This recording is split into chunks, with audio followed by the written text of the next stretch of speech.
Donc, les 5 avantages que je vais vous présenter aujourd'hui dans l'ordre sont la représentation exclusive, la protection juridique et contractuelle. Troisième avantage, la défense des intérêts en négociation. Ensuite, l'accès élargi au marché et à une meilleure rétribution. Et le cinquième et dernier avantage que je vais vous présenter, c'est le gain de crédibilité et de sérieux. Donc, je commence tout de suite par la représentation exclusive. Donc, pour un courtier, évidemment, devenir le mandataire officiel d'un acheteur, c'est un avantage. On va voir pourquoi tantôt. Il a aussi une obligation légale et éthique de défendre et de promouvoir les intérêts de son client, tandis que le courtier vendeur, quand l'acheteur fait affaire directement avec le vendeur, le courtier du vendeur n'a pas à promouvoir ou à veiller aux intérêts ni à conseiller l'acheteur, il doit seulement lui donner un traitement équitable. Ce qui me permet aussi de vous parler des rôles et on va aborder brièvement la question du conflit d'intérêts et de la double représentation. Donc, premièrement, euh, définissons les rôles. Donc, on a le courtier du vendeur, puis en même temps, le vocabulaire que je vais utiliser pendant la formation va être celui-ci, comme ça on va bien se comprendre. Quand je vais dire courtier-vendeur, je vais parler de celui qui est lié au vendeur et qui a signé un contrat de courtage-vente. Il représente et défend les intérêts du vendeur et il est payé en vertu de son contrat de courtage-vente. Le courtier acheteur, c'est celui qui représente l'acheteur. Il a signé un CCA avec l'acheteur. Il protège, défend et conseille l'acheteur. Et il est payé en vertu de son contrat de courtage achat. Et enfin, il y a le courtier collaborateur.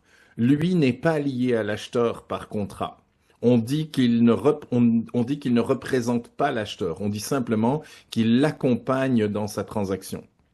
Ça va? Notez le mot, c'est important. Même à l'OACIQ, quand je parle avec des responsables à l'OACIQ, des gens à la formation pour les accréditations ou autres, eux aussi utilisent le terme accompagné, même si, selon moi, on ne le retrouve pas vraiment tel quel dans leur publication, ils l'utilisent eux aussi. Donc, le courtier collaborateur, il accompagne l'acheteur dans sa transaction en lui donnant un traitement équitable. Il ne doit pas le conseiller et il ne doit faire aucune représentation qui pourrait aller à l'encontre de la partie qui le paye, c'est-à-dire le vendeur. Est-ce qu'un courtier collaborateur qui n'a pas de contrat de courtage achat a le droit d'avoir une rétribution quand même s'il fait une offre? Moi, je dirais que oui. Oui, absolument. Oui. Et pourquoi il a le droit? Parce que le courtier du vendeur a un contrat de courtage actif dans la transaction. D'accord? Donc, il faut que soit l'acheteur soit représenté, soit le vendeur soit représenté pour qu'il y ait un contrat dans la transaction. À partir du moment où il y a un contrat, tout le monde va être payé, ça va marcher. Si vous accompagnez, je dis bien accompagner, hein, donc ça veut dire sans contrat, vous êtes collaborateur. Vous accompagnez un acheteur dans une transaction pour acheter un vendeur privé, un AVPP. Il n'y a pas de contrat de votre côté, il n'y a pas de contrat de courtage du côté vendeur, donc si vous faites simplement l'offre d'achat, vous ne pourrez pas être payé. Et c'est absolument impossible d'écrire sur l'offre d'achat que les parties s'accordent pour vous donner une rétribution. Ça prend un CCV ou un CCA pour avoir le droit de facturer quelqu'un. Est-ce que ça c'est clair maintenant pour vous? Le courtier collaborateur peut être le courtier de l'acheteur ou le courtier du vendeur, hein, parce que le courtier du vendeur, quand l'acheteur se présente, que le courtier lui a dit qu'il représentait le vendeur, qu'il ne le représentait pas l'acheteur, qu'il allait lui donner un traitement équitable, qu'il allait bénéficier de toutes les protections prévues par la loi, de toute l'information objective, et qu'il avait le droit et le choix de s'adresser à un autre courtier pour présenter son offre. Si après tout ça, l'acheteur lui dit non, non, c'est correct, j'accepte le traitement équitable, le courtier du vendeur va agir avec l'acheteur comme un courtier collaborateur. Est-ce que c'est clair? Il va avoir les mêmes obligations en tant que courtier du vendeur envers l'acheteur que s'il était juste en train d'accompagner l'acheteur. On va dire, on ne dit pas, je suis en situation de double représentation. Je représente le vendeur, je ne représente pas l'acheteur, je l'accompagne. Et bien sûr, vous allez mettre votre nom sur l'offre d'achat, parce que l'offre d'achat en 2.1, elle ne dit pas que c'est la personne qui représente l'acheteur. Ça dit que c'est la personne par laquelle, par l'intermédiaire de laquelle l'acheteur présente son offre. Pour l'instant, je veux revenir à une définition majeure, c'est celle du traitement équitable. Qui veut s'essayer pour la définition du traitement équitable? Moi, je vais y aller. Traitement équitable, ça veut dire je lui donne les informations je peux lui partager, moins les informations peut-être sensibles de mon client qui pourraient influencer ou qui pourraient, tu sais, admettons, je sais que c'est un divorce où le gars il fait faillite, puis je suis pas supposé le partager. Je sais que c'est peut-être, je le dis pas comme, tu sais, mot pour mot comment ça devrait, mais en grosso modo, c'est ce que je comprends. C'est que quand je donne un traitement équitable, si j'ai des des informations que je dois lui partager, peu importe que je sais que ça vient pas, comme faire un problème pour mon client, mais je dois lui donner un traitement équitable. Ok. CCA ou pas. Roland, c'est juste. Je comprends Non. exactement ce que tu me dis, puis c'est ça. Pour bien l'expliquer à tes clients, tu pourras le dire peut-être de cette façon en disant, je vais vous donner accès à toutes les informations dont vous aurez besoin pour réaliser votre transaction. Il n'y a aucune information qui sera cachée, mais ce sera seulement de l'information objective. D'accord? Pour tout le restant, tout ce qui est stratégique, confidentiel ou qui pourrait venir à l'encontre des intérêts de mon client vendeur, je ne pourrai pas malheureusement vous les partager. Par exemple, combien il veut dans ses poches, j'ai pas le droit de vous dire. Ça sert à rien de me le demander. Demandez-moi pas s'il est négociable, demandez-moi pas si c'est une cause de divorce, demandez-moi pas, je sais pas, n'importe quoi d'autre, de confidentiel ou de stratégique. Tout ce que je peux vous dire est écrit sur la fiche, c'est objectif. Ça va? Est-ce qu'on doit, exemple, bon, ils peuvent nous demander des comparables si on n'en donne pas. Ça, Ouais, j'arrive là-dessus. On va regarder un tableau de comparaison avec ce que l'OACQ dit que le courtier collaborateur doit faire ou ne peut pas faire versus un courtier qui est lié à l'acheteur par contrat d'achat. On arrive là, Dominique. OK, donc c'est OK? ça. Dans Donc, je reviens sur le traitement équitable, très très important. Alors, il y a une information qu'on oublie souvent dans le traitement équitable, c'est que le traitement équitable s'adresse à toutes les parties concernées dans la transaction. Et ça, Eddie, ça implique aussi les parties représentées. Donc, le traitement équitable, c'est pas juste quand il n'y a pas de contrat. Si l'acheteur a un contrat avec son courtier, puis que le vendeur a un contrat avec son courtier, les deux courtiers doivent quand même offrir le traitement équitable à l'autre partie. Parce que le traitement équitable, c'est pas seulement envers une partie non représentée. Hein. Le terme est arrivé là quand la loi a changé et qu'on a commencé à en parler. Mais depuis toujours, les courtiers doivent toujours donner des traitements équitables à toutes les parties impliquées. Ça va? Un exemple que je peux te donner, Morton, c'est mettons, tu reçois une offre d'achat, piano inclus, piano exclu, avec la piscine, moins $5 000, plus le piano, puis on joue au ping-pong avec des contre-propositions, et sur la dernière, tu te rends compte que la piscine qui voulait, puis le piano, finalement, ils ont oublié de le remettre, ils seront pas inclus, mais tu sais très bien que c'est une erreur et que c'est pas ça l'intention. Ben, tu peux pas profiter de la situation puis laisser un litige se créer. Tu dois vraiment donner le traitement équitable à l'autre partie puis t'assurer que leur vœu, c'était bien de l'exclure et qu'ils se sont pas juste trompés. Ça va? Je vous donne ça comme exemple, mais il y a plein d'autres exemples, notamment en fournissant de l'information. Si vous savez qu'il y a eu un rapport d'inspection sur la propriété, ben, vous le donnez objectivement. Oui, voilà, voici le rapport. Ça va? Vous faites pas exprès d'attendre qu'il le demande ou de le cacher. Ça fait partie de la bonne collaboration et du traitement équitable. Parce que ce sont des informations objectives. Est-ce que c'est clair pour tout le monde? Donc, traitement équitable, c'est ne pas divulguer d'informations confidentielles ou stratégiques qui pourraient nuire à la partie que vous représentez. Et d'un autre côté, c'est de donner à toutes les parties qui ne sont pas représentées ou qui sont représentées mais que vous ne représentez pas, toute l'information objective qui sert à la transaction. Maintenant, petite remarque, attention aux visites libres. Avant que je change de sujet et que je parle de la protection juridique, là je suis toujours dans la représentation exclusive. Attention aux visites libres. Les, les courtiers il y a beaucoup de problèmes en ce moment avec les courtiers au niveau de la cause efficiente de la vente. Moussin et moi, on reçoit régulièrement des appels là-dessus de courtiers qui disent mon client était en visite libre. Ensuite, je l'ai rencontré. J'ai vite fait un contrat de courtage pour me protéger parce que je voulais être sûr d'avoir ma commission. Et après, j'ai fait l'offre et maintenant, ils veulent pas me payer. Ben, on va être payé par le contrat d'achat, là. On va régler ça tantôt, on en reparlera. Mais en attendant, pour la question de cause efficiente, là, euh, je sais que les courtiers qui organisent des visites libres ne font pas toujours ce qu'on leur demande de faire. Alors, petit rappel légal. Avant que le client entre et visite l'immeuble, vous mettez un grand stop et vous dites avant d'entrer. Je me présente, mon nom est Pascal, je suis courtier pour les immeubles Charisma.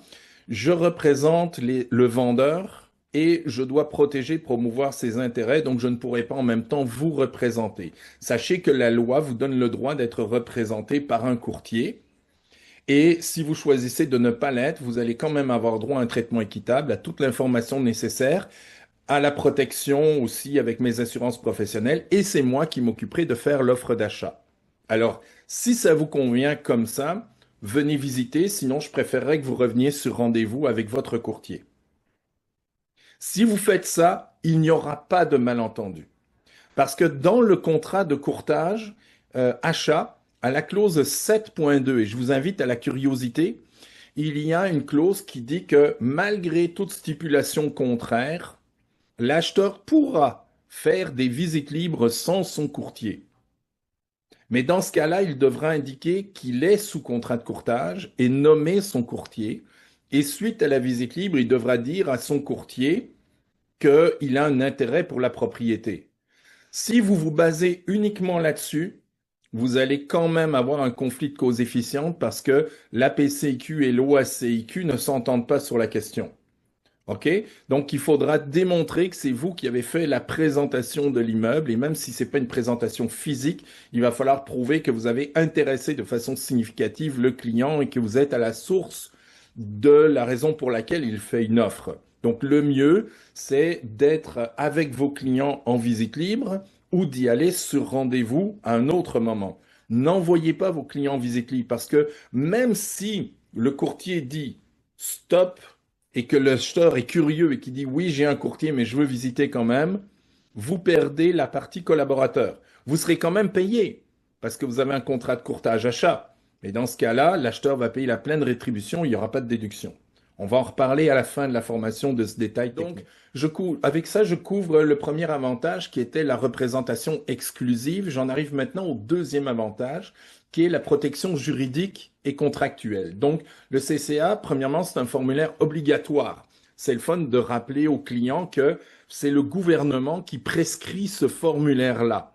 Donc, vous n'êtes pas n'importe qui, c'est pas n'importe quel service, c'est encadré par une loi provinciale, c'est régi par un organisme d'autoréglementation et ce formulaire-là a été fait par le gouvernement. Donc, le client doit se sentir rassuré de travailler avec un professionnel et que ce ne soit pas des formulaires maison, mais ceux qui sont prescrits par le gouvernement. Plus que ça, ils sont obligatoires.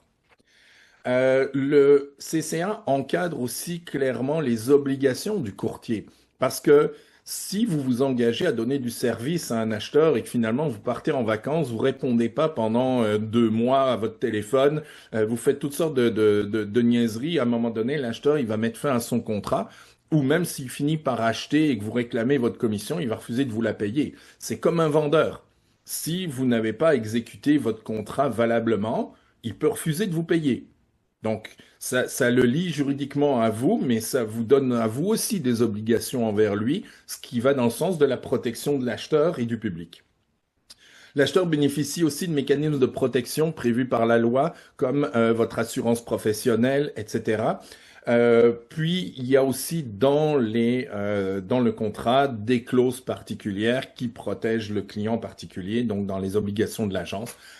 Donc, on verra ça dans un autre cours où on parlera d'une façon plus technique du contrat lui-même, des clauses, etc. Si vous avez un intérêt pour qu'on décortique ensemble des formulaires, qu'on regarde les clauses une par une, puis que je vous conseille sur la rédaction, j'en organiserai une autre, ça me fera plaisir. OK?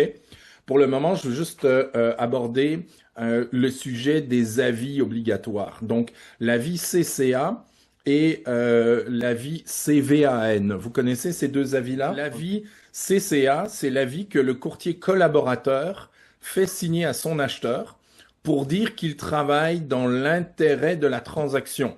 Donc, il ne travaille pas dans l'intérêt du vendeur, mais il travaille dans l'intérêt de la transaction, donc de la partie qui le paye, c'est-à-dire le vendeur et le courtier. Ça veut dire qu'il ne pourra pas faire des représentations qui pourraient aller à l'encontre des intérêts du vendeur. Exemple, Mohamed, tu prends une offre d'achat, tu dis à ton client, on va essayer de négocier ça, là, offre autant. Tu n'aurais pas le droit si tu étais courtier collaborateur. Tu serais obligé de dire à l'acheteur, mettez le prix que vous voulez. En ce moment, il demande 450 000. Dites-moi combien vous voulez payer. Tu prends le bon de commande, tu écris le montant en 4.1 et c'est tout. À la limite, s'il te demande de justifier le prix, tu pourrais lui donner accès à des valeurs, des données objectives. Il y a un petit conflit d'opinion ici avec certains autres courtiers qui disent qu'il faudrait pas aider l'acheteur à déterminer la valeur marchande. Moi, j'aurais tendance à dire au client, je fais confiance à mon collègue, s'il a inscrit 450, c'est parce qu'elle est à la juste valeur marchande. Ça va? Mais je ne pourrais pas le conseiller sur le prix. Parce que si je le faisais, puis que le courtier du vendeur apprenait que j'avais des arguments avec l'acheteur qui allaient à l'encontre des intérêts de son client, il pourrait m'amener en déontologie. Ah, moi, j'ai appris que Mohamed, il incitait son client à faire des tas d'inspections supplémentaires, des vérifications de plus. Il lui a rédigé des clauses spéciales et tout. Pourtant, il n'a pas de CCA. Je pense qu'il travaille pas dans l'intérêt de la transaction de mon vendeur. Il aurait le droit. D'où l'importance de signer un contrat d'achat pour vous aussi. On va revenir là-dessus tantôt. J'ai apporté avec moi le dépliant de l'OACQ qui explique le traitement équitable. Là-dedans, il y a un tableau qui compare ce qu'un courtier collaborateur peut faire versus ce qu'un courtier collaborateur ne peut pas faire. Bon, CCA versus non CCA. On va regarder ça. Lorsque vous n'avez pas de contrat avec l'acheteur, vous devez faire la vérification d'identité sur une VI et vous devez lui faire signer l'avis CCA qui accompagnera son offre d'achat disant qu'il a été avisé que vous ne le représentiez pas et que vous travaillez dans l'intérêt du vendeur, ou du moins dans l'intérêt de la transaction. L'avis CVAN, c'est le même avis et je rappelle qu'il est obligatoire chez Charisma et chez l'expert immobilier. Lorsque vous êtes le courtier du vendeur et que vous faites une vente pure, en faisant vous-même la transaction, ne me dites pas je représentais les deux parties. C'est pas possible. Vous représentez le vendeur, vous donnez un traitement équitable à l'acheteur, vous l'accompagnez dans sa transaction. Si votre nom est à la clause 2.1 de la PA, vous ne le représentez pas pour autant. Il achète par votre intermédiaire. Ça vous donne droit à la rétribution du collaborateur, mais dans son offre d'achat, vous êtes tenu d'ajouter l'avis CVAN, qui est l'avis du courtier vendeur à l'acheteur non représenté. Donc CVAN, ça veut dire courtier vendeur à l'acheteur non représenté. Vous devez ajouter cet avis à sa promesse d'achat pour avoir une preuve écrite que vous l'avez bien informé qu'il avait le droit d'être représenté par un autre courtier et qu'il acceptait le traitement équitable. Est-ce que c'est clair? C'est un document centriste ou c'est un document interne? C'est un document disponible dans Instanet Forms, mais ils l'ont mis dans la section des recommandés. Un des deux, ils l'ont mis obligatoire, l'autre, ils l'ont mis recommandé. Nous, on l'oblige dans toute transaction quand l'acheteur est non représenté. Le courtier du vendeur est toujours responsable de la transaction. Peu importe ce qui arrive, le courtier du vendeur est responsable de la transaction. Donc, ça veut dire si vous êtes collaborateur, il vous arrive un accident, vous avez un empêchement, il y a un cas de force majeure, le courtier collaborateur a le droit d'appeler votre acheteur et de finir la transaction. Ok? Il peut pas juste dire, oh ben là, si le collaborateur est pas là, ça tombe. Non, il a l'obligation de poursuivre la transaction, de la mener à terme. C'est son obligation à lui en tant que courtier du vendeur. Ça veut dire aussi que vous, comme courtier, accompagnant l'acheteur, donc sans CCA, vous devez faire la vérification d'identité. Si vous ne l'avez pas faite, si vous n'avez pas eu le temps de le faire, la responsabilité revient au courtier du vendeur. Vous m'entendez bien là? Vous êtes courtier du vendeur, vous allez appeler le courtier collaborateur. Vous allez dire, Monica, est-ce que tu as fait ta vérification d'identité? Puis Monica va me dire, non, j'ai pas eu le temps de la faire. Elle dit, pas de problème, fais-la ou je m'en occupe. Mais il faut que je m'assure qu'elle est faite. Et si Monica me dit, oui, je l'ai faite, je vais lui dire, parfait, peux-tu m'envoyer une confirmation écrite que tu l'as faite? Et là, Monica va m'envoyer un IMO-Contact, un courriel, un texto dans lequel elle va dire, j'ai fait la VI et je prends cette preuve et je la mets dans la GED. Est-ce que ça marche? C'est clair pour vous? Donc moi, en tant que courtier du vendeur, je dois m'assurer que la VI a été faite et je dois me ménager une preuve de ça. Ça serait correct si le courtier collaborateur refusait de me donner sa VI puisqu'elle contient des informations privées et qu'en vertu de la loi 25, il a l'obligation de les protéger et de ne pas m'y donner accès. Mais par contre, lui va devoir me dire, j'ai fait la VI et j'en ai la preuve au dossier. Et moi, je prends sa confirmation écrite que je mets en preuve au dossier. Là, je dois revenir sur la question du délai. Alors, simplement, pour que ça ait été dit et redit, le CCA, vous le signez le plus tôt possible dans le processus. OK? Si vous avez l'intention à un moment donné d'en signer un ou de le demander au client, n'attendez pas d'avoir une offre d'achat à faire. C'est trop tard. Parce que là, vous avez déjà, il y avait des conseils à lui donner pendant la visite. Il y avait plein de choses à faire avant la visite. Là, c'est pas le temps, juste avant l'offre d'achat. Et en plus, ça nous cause à nous, au niveau des agences, et puis je parle pas juste de nos agences à nous, mais de toutes les agences, un tas de problèmes au niveau de la cause efficiente. Si vous aviez signé un contrat d'achat dès le début, puis que votre client vous a échappé à un moment donné, vous êtes sûr d'avoir votre paye. Si vous le signez à la dernière seconde, c'est contestable, puis tous les courtiers qui l'ont signé après l'offre d'achat n'ont pas été payés, je vous le garantis. Ça va? Fait que moi, j'invalide les contrats quand ils sont signés après l'offre d'achat, parce que ça veut rien dire, là.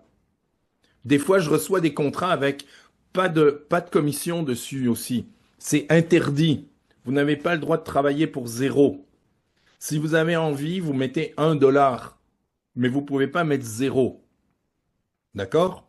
Puis faites gaffe parce que si vous mettez 1 $, puis que vous perdez la cause efficiente ou que votre client achète un AVPP, vous serez payé 1 $ pour votre travail. Je ne recommande pas de mettre un petit montant à cet endroit-là, mais de mettre la juste valeur de vos services. Ouais, 1%, ça peut 2%, 3%. D'accord? Et d'expliquer ensuite avec la clause 6.2 qu'il y a de grandes chances pour que ce soit quelqu'un d'autre qui paye ce montant-là. Une dernière chose importante concernant la conformité, puisque j'y suis, les contrats de courtage achat doivent être déposés dans DOCEM, dans la GED, sans délai. Donc, sitôt, Sabrina, que tu signes un contrat de courtage achat, tu le mets dans la GED.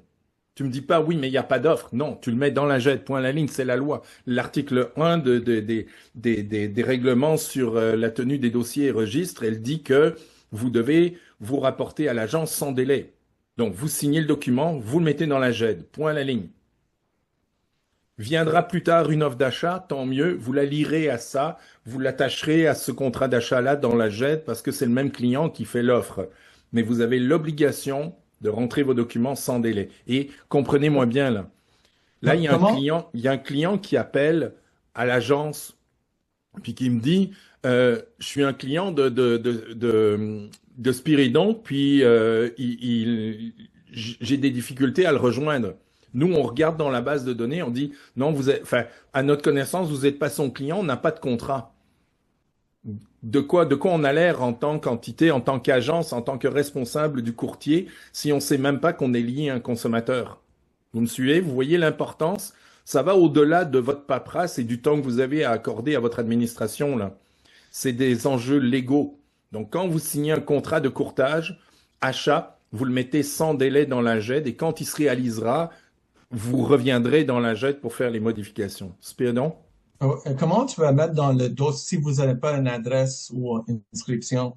Contrat d'achat, t'as pas besoin d'une adresse, tu mets celle de l'acheteur, tu crées un contrat d'achat. C'est pas lié à une adresse en particulier, c'est un mandat de recherche.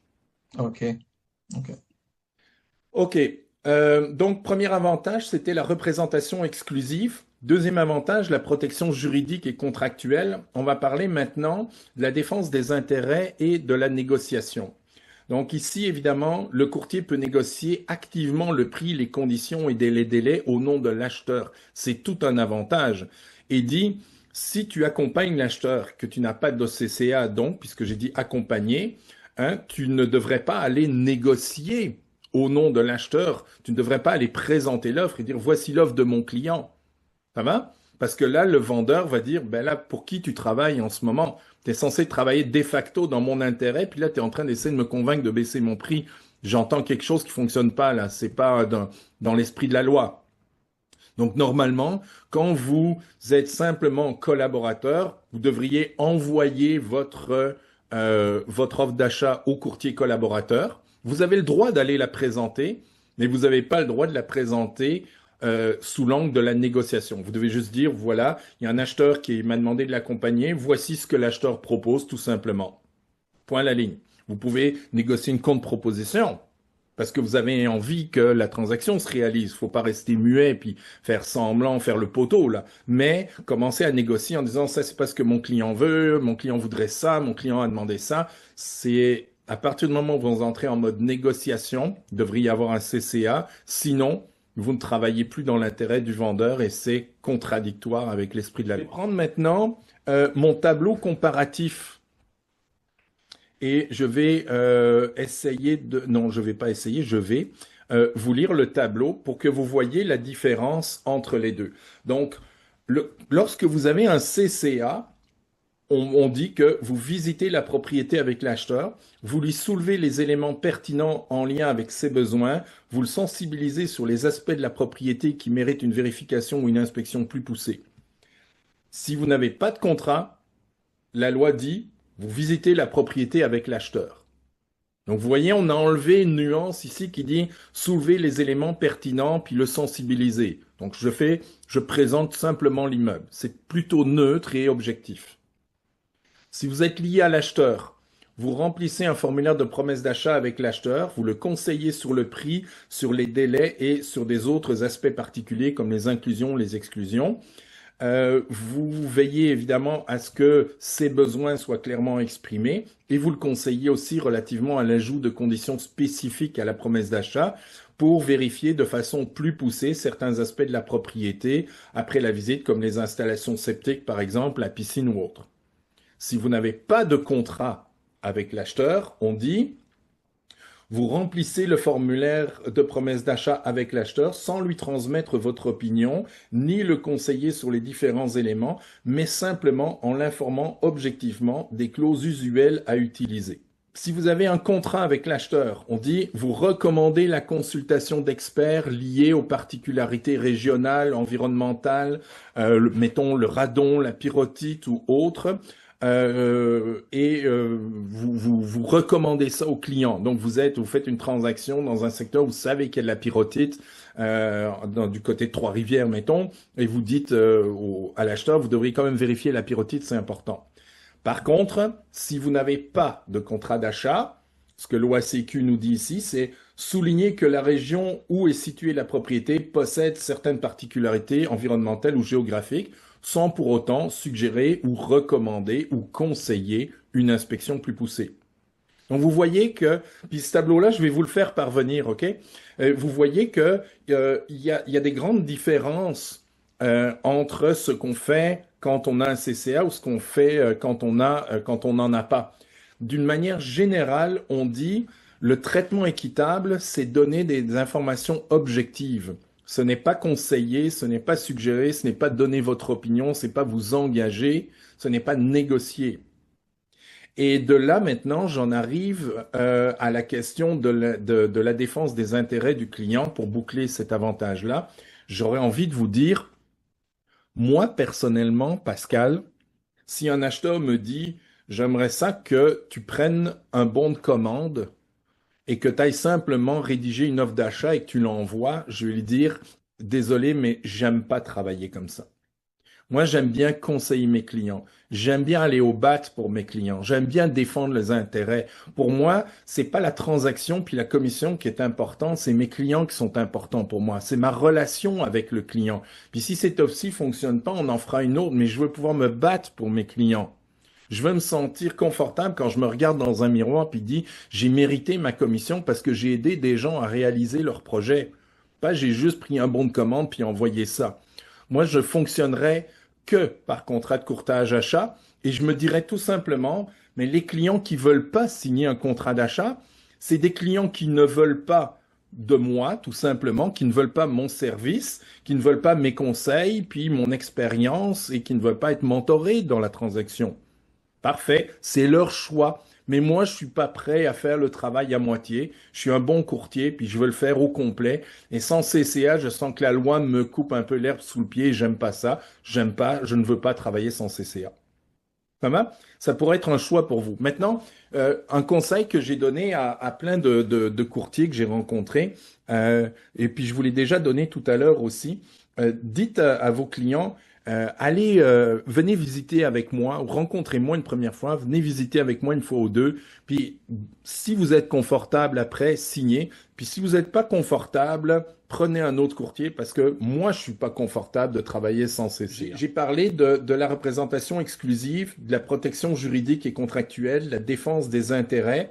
Il y a aussi une question de crédibilité et de sérieux. Si l'acheteur est prêt à s'engager, s'il est prêt à ce que vous fassiez des démarches pour lui, puis que vous défendiez et protégiez ses intérêts, il est normal qu'il signe un contrat.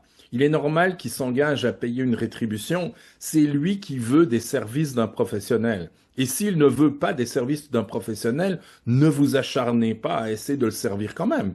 Il veut pas rentrer dans le magasin. Il veut pas être votre client.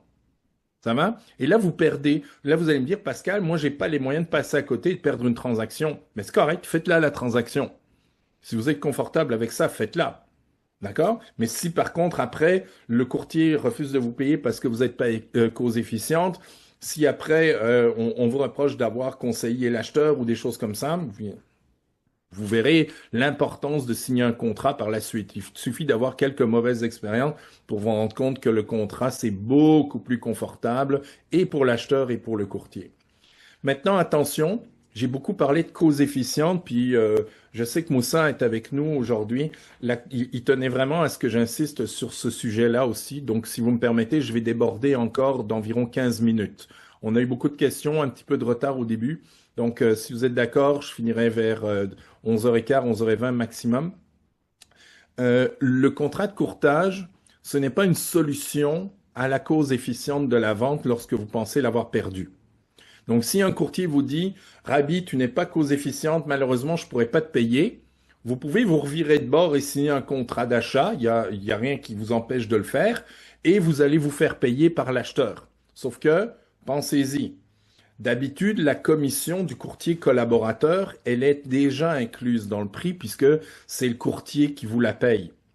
Et le vendeur va le payer à même les sommes qui lui sont dues chez le notaire. Ça veut dire que l'acheteur aura comme amené l'argent de la commission dans son prix et que puisque le courtier va l'avoir gardé, il va devoir vous ramener l'argent de votre commission une deuxième fois. Ça pourrait affecter ses liquidités, ça pourrait affecter sa capacité d'emprunt, ça pourrait affecter aussi la transaction. Ça se peut qu'à la dernière minute, s'il vous doit 10 000 $ et qu'il les a pas, ça passe plus à la banque. Vous me suivez? Donc, la question de la cause efficiente, elle ne se règle pas en signant un CCA, elle ne fait qu'ajouter un nouveau problème. Et j'ai beaucoup de courtiers qui, dans les derniers mois, j'ai traité ces cas-là, ils ont essayé de s'en sortir avec des CCA, et quand ils ont finalement compris que la facture allait arriver au nom de leur client, j'en ai même un qui m'a dit, oui, mais c'est un membre de ma famille. Je me sens très mal de demander à un membre de ma famille de me donner 10 000 pièces de commission, fait que je renonce. Là, il faut bien comprendre la raison d'être du contrat, hein. Le contrat, c'est un client qui vous embauche pour travailler pour lui. Vous pouvez dire aux membres de votre famille, je vais te charger juste 2000. C'est correct. OK? Vous avez le droit de mettre un contrat à 1 $. Personne ne le saura jamais. Ça vous appartient. Mais je vous le dis, si le courtier collaborateur vous donne pas la part qui est écrite sur la fiche Centris, ce qui est écrit en 6.1 du contrat sera votre seule paye et nous serons obligés de la facturer à l'acheteur. D'accord? Donc pensez-y quand vous mettez un montant à cet endroit-là. Éduquez les clients. Dites-leur, dans la majorité des cas, je vais être payé par un autre courtier. Puis si c'est un problème pour vous, je peux très bien écrire dans le contrat de courtage que ce contrat est exclusif seulement pour les propriétés qui prévoient une rétribution. Par exemple, donc en excluant les AVPP.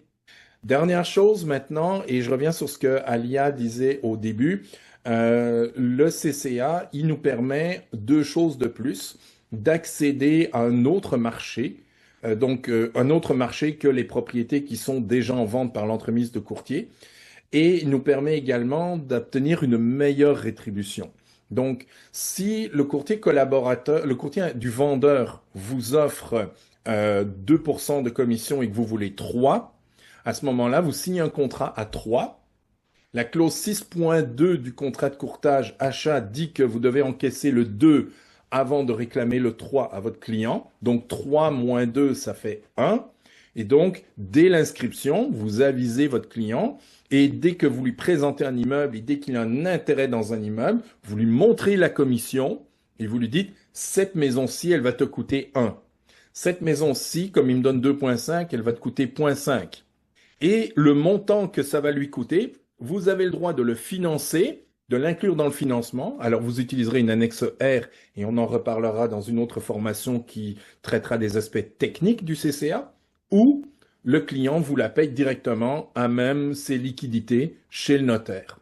Et dernière chose, quand je parlais de marché élargi, vous avez maintenant la possibilité, si par exemple un client vous dit, Alia, tu vois le magasin général qui est là-bas au coin de la rue, au coin de Principal et du chemin, là, à cet endroit-là, il y a un magasin, mon grand-père tenait ce magasin-là, et je ne sais pas si c'est à vendre ou pas, mais je veux absolument l'acheter. Fait que je te choisis comme courtier exclusif. Ton mandat, c'est de me négocier le magasin général. Donc en 3.1, vous allez dire magasin général situé au coin de telle rue et telle rue.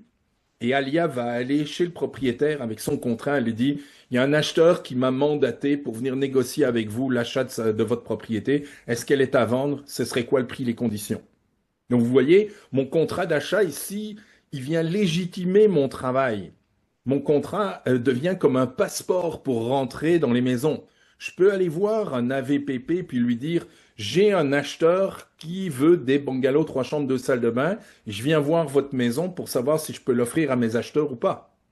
Vous avez le droit d'aller faire cette visite-là, Mohamed, sans client, chez un AVPP, on s'en fout.